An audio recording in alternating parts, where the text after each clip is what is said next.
an eshalak yeshwan saret. Amar lana en ant meshiaka.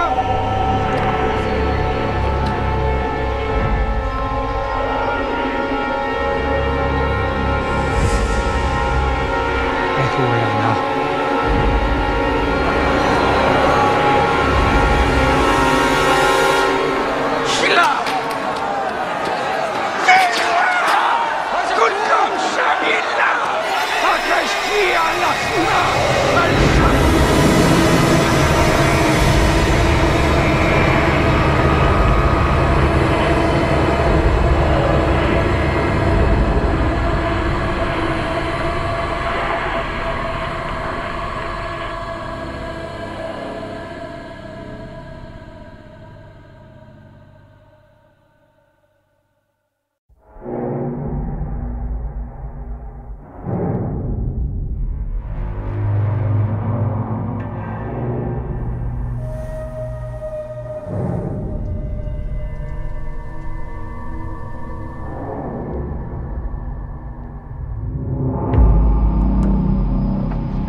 Within the past few minutes, Israeli troops have fired tear gas at residents in the West Bank village of bil'in.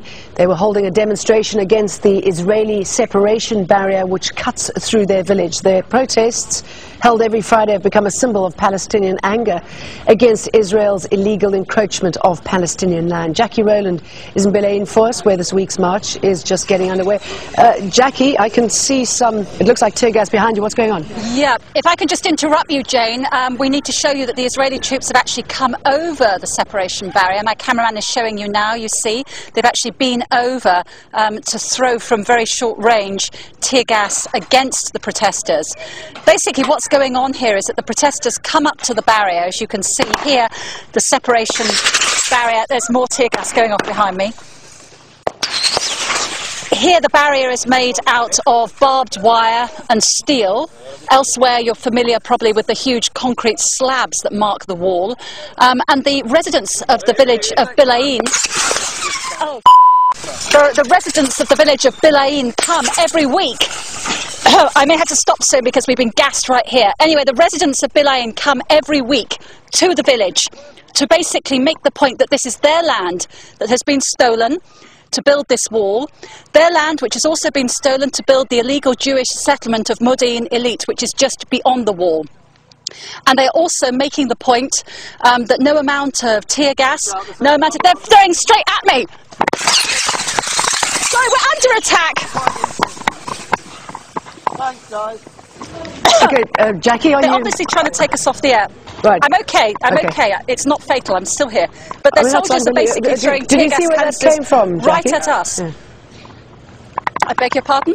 Did you see where that came from, and was there any warning? No, they threw it straight at us. It's quite obvious that we're the target now, not the protesters. Incredible. Yeah, okay.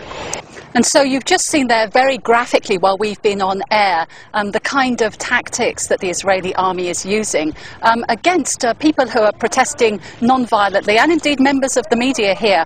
We're not throwing any rocks, we certainly don't have any weapons here, we're just basically bearing witness to what happens every week in the West Bank village of bil'in. And of course this is just one village, only one village that's had its land seized, stolen, confiscated by the Israelis.